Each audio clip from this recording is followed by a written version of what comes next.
Faz as contas. Oferecimento GetNet. Maquininha com aluguel zero. Acesse getnet.com.br. Tamo junto. E Avenue Banking. Sua vida financeira global e em dólar. Saiba mais em avenue.us. Faz as contas. Um papo descomplicado sobre os cuidados com o seu dinheiro. Se você quer saber como abrir uma conta em dólar e o que fazer depois para ter rendimentos em dólar, este podcast é para você. Eu estou aqui com a educadora financeira Bru Aleman. Oi, Bru. Tudo bem? Tudo certo, obrigada por ter mais um papo aqui no Faz as Contas. Imagina, tô ansiosa já, ansiosa. As pessoas perguntam, eu quero tirar dúvida de todo mundo. Não, esse podcast é seu, ele não existiria sem você, isso é fato. E sim, as pessoas mandam muitas perguntas, dúvidas, o pessoal te escuta na rádio, né? Já nos boletins do Faz as Contas, e aqui no podcast a gente tá pra esclarecer, né? Exato. E já, gente, aprende uma lição, assim, na verdade, aprende uma lição, né? Não sendo grosseira, mas eu tenho visto alguns seguidores que estão literalmente pegando o caderno e anotando, fazendo com que esse podcast vire uma aula. Então, assim, eu prometo ali depois, eu vou organizar as aulas, assim, no sentido dele ter uma organização. Porém, você vê que algumas pessoas se destacam, elas vão atrás da informação. Então, tem muita informação aqui nesses podcasts. E você consegue sair da sua zona de conforto. Pega o caderninho, anota, reserva um tempinho ali. O seu tempinho livre tem que ser uma forma extremamente natural.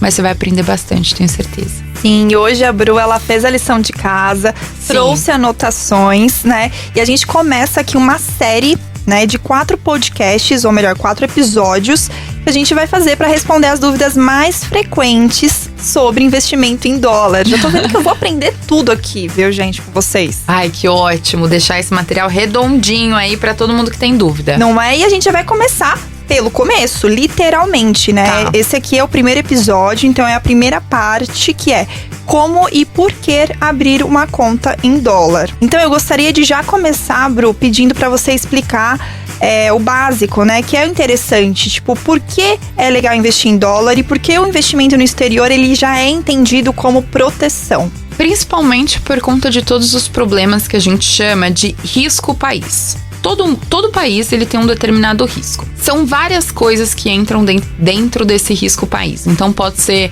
aspectos geográficos, porque lógico, tem países que dependendo do aspecto geográfico, ele não gera muita riqueza, precisa muito de importação. Então você tem um determinado risco, né?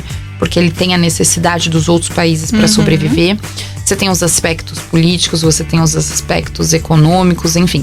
Tem vários, ele é um conjunto de fatores.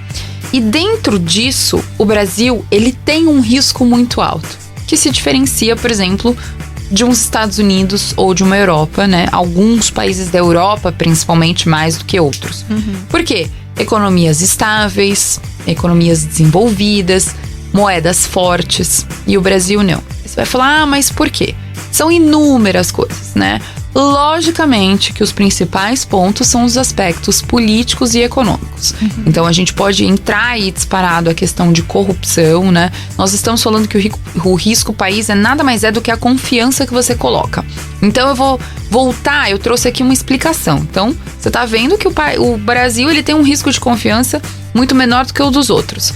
Para definir essa explicação, por que você ou você escolheria colocar o seu dinheiro na Alemanha ou na Argélia, na África, entendeu? Sim. É isso. Então, tem que ter sangue frio pra fazer essa escolha. Porque na verdade você vai escolher, poxa, Argélia, nossa, tem guerrilha, tem isso, tem aquilo. O que aquele país vai me trazer, né? Então, é muito você olhar o risco país, como que o exterior também, um dos aspectos que afeta muito, como que o exterior tá olhando a gente? Qual que é o índice de confiança que o nosso país traz? Então, por isso que a gente fala que quando falamos de políticas econômicas, a gente tem que tomar muito cuidado porque tá todo mundo observando a gente. Nós, infelizmente ou felizmente, não somos um país que a gente pode decidir o que a gente quer e acha que ninguém tá vendo. Não, pelo contrário. E quem é afetado, infelizmente, é a população, né? Porque tudo isso acontecendo, você tem a questão da inflação. Então, é um país que, historicamente, tem uma inflação muito alta, né? Eu acho que em 1993, acho que a gente teve a maior inflação, salvo engano, foi mais de 2.000%. E logo na sequência veio o Plano Real. Exato, logo na sequência veio o Plano Real para tentar dar uma estabilizada, mas infelizmente, assim, lógico, a gente não tá nesses patamares muito altos. De hiperinflação. Exato. Mas a gente já tá enxergando, na verdade, proporcionalmente, se a gente falar alteração de preço, tudo que aconteceu, a gente tem um acumulado aí bem alto, né? Então, o que era R$10 antigamente não é o que é R$10 hoje. Falar, mas o salário mínimo aumentou. Mas não é assim que a gente enxerga, né? A inflação, ela é medida, por exemplo, um dos principais meios é o IPCA. O IPCA é um conjunto de fatores. Então, quais são os fatores? Vai juntar o custo de transporte, o custo de saúde, o custo de higiene, custo de mercado, o custo da sua luz, enfim, todos aqueles custos básicos ali que entra para a sobrevivência de uma família. São mais de 300 produtos que entram, que eles definem uma cesta de precificação do IPCA e ali eles vão vendo as alterações, né? Então é isso que define. Então, se a inflação ela cresce muito mais do que cresceu, por exemplo, o salário mínimo, então você não consegue comprar a mesma coisa com o mesmo dinheiro. Então a gente pode enxergar o investimento no exterior como proteção, porque você tira, né, de um país que é instável, né, politicamente, com todas essas questões que você acabou de explicar, da moeda, da inflação, é mais seguro colocar o nosso dinheiro numa economia mais estável. Exato. E hoje a gente enxerga o dólar, né? O dólar, por quê? A economia americana, por mais que tenha determinadas crises, ela é mais estável. Então a gente teve aí, em 2009, a gente teve a crise do superprime, né? Que foi a bolha imobiliária americana. Mas ela se recuperou rápido. A gente teve aí a questão do Covid. Os Estados Unidos é um dos primeiros a se recuperar. Você enxerga isso. Tem outras pessoas que falam, mas e a China? A China a gente vai entrar na questão de risco país. Porque por ser um país, né, eu não quero falar nenhuma besteira, tem uma economista que chama Renata Barreto que ela fala muito melhor sobre essa questão de socialismo e capitalismo, mas a China ela tem uma economia capitalista com uma gestão política, se eu posso dizer aqui no que eu entendo, socialista, né? Então, e as pessoas enxergam, falar, porque se do dia pra noite o cara que tá mandando lá manda fechar todas as fábricas e fala que não vai entregar mais nada pro mundo inteiro, isso é um risco país. Então as pessoas têm medo, teoricamente, elas precisam da China, mas têm medo. Então a China tem um risco país mais elevado. Tanto que todo mundo que investe na China é tipo no Brasil, você coloca um pezinho ali. Você tem uma dependência, como no Brasil todo mundo tem a dependência do agronegócio, mas existe um risco muito alto. No Brasil, no caso da corrupção, na China, por conta dessa questão do socialismo, comunismo, enfim, como as pessoas definem.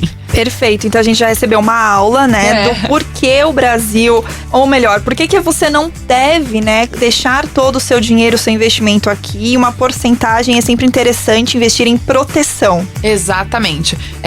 Toda vez que você faz ali, né, na corretora, que a gente já falou sobre o perfil de investidor, que você faz o seu perfil de investidor, eles já direcionam 5, 10% para proteção. Quais são as proteções? São as reservas de valor, né? Que são os dois produtos que o valor deles se preservam ao longo do tempo. Não tem esse risco, por exemplo, do real que deprecia. Ele vai valorizar, ele pode até sofrer uma inflação, mas não tão grande de determinado impacto, né? O Brasil, por exemplo, enquanto a gente está com 10%, Estados Unidos 0,7%. Essa diferença é muito grande, que é o ouro e o dólar. Então, por isso que a gente define.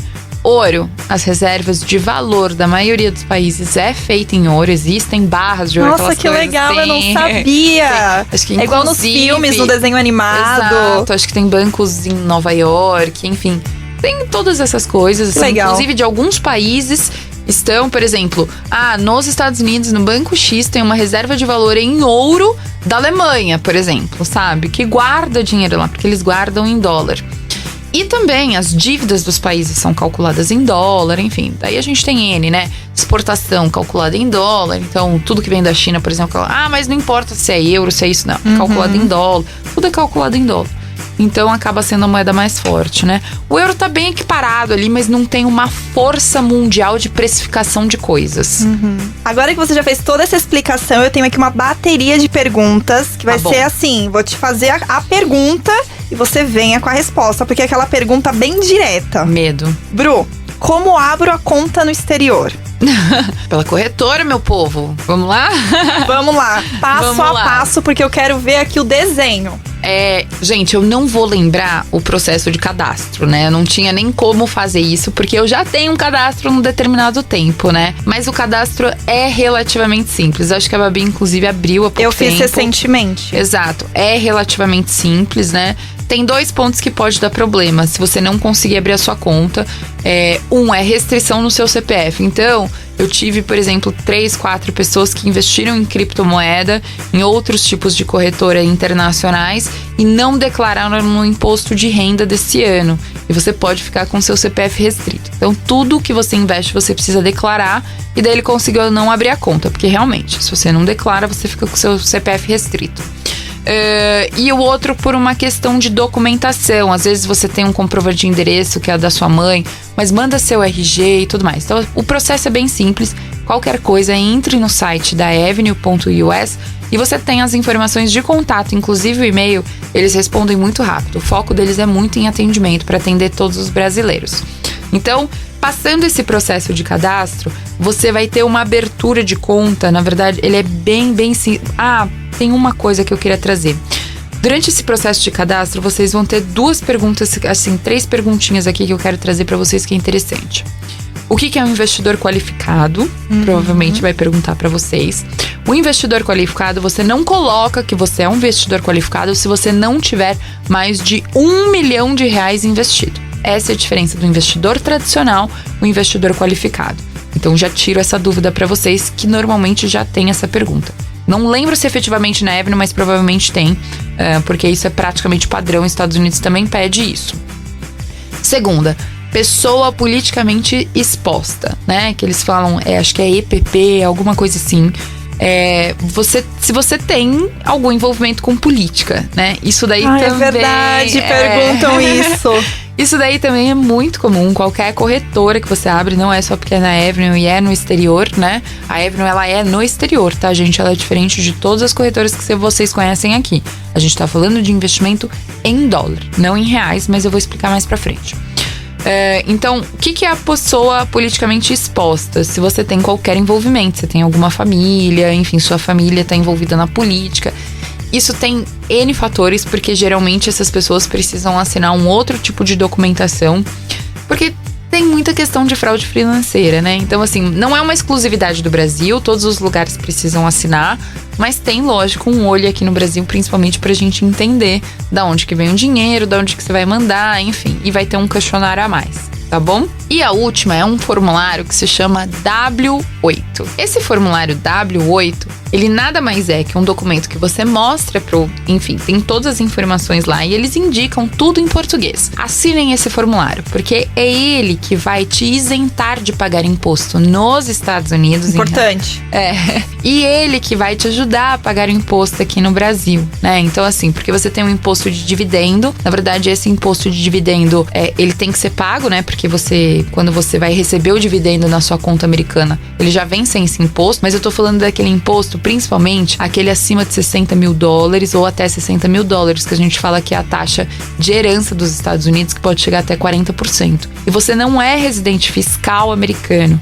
Então aquilo que vai te trazer isenção e a segurança de pagamento de imposto, tá bom? Você não é um fiscal americano, você não tem a residência fiscal, porque quem tem residência fiscal ou paga imposto nos Estados Unidos, eles não te cobram só dos Estados Unidos, eles te cobram no mundo inteiro. Então esse documento é super importante, pode ficar tranquilo e é super padrão de qualquer envolvimento de operação nos Estados Unidos. Perfeito, muito esclarecedor. E tem uma outra pergunta que também envolve um pouco do que você disse. As pessoas, eu sei que elas te mandam, que é seguro passar os meus dados para a corretora? Tá pedindo isso, tá pedindo aquilo, mas eu tenho que falar quanto eu ganho, mas eu tenho que falar exatamente o meu endereço. Como é que funciona isso, Bru? Sim, gente, vocês precisam declarar, vocês têm que pensar que tanto as corretoras quanto os bancos, eles precisam saber informações financeiras suas. Por quê? Porque senão simplesmente, e isso pode acontecer não só no Brasil, mas como no mundo inteiro, as pessoas poderiam começar a lavar dinheiro, vamos falar assim, né? Esconder dinheiro. Por quê? Porque você não tá colocando nenhuma informação. informação. Todas essas informações de corretoras regulamentadas, como que funciona? Vamos lá. A Avenue é uma corretora americana que está lá nos Estados Unidos. E ela tem a sua CVM de regulamentação, que chama SEC,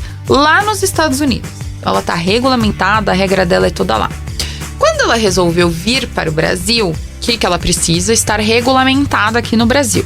O que ela fez?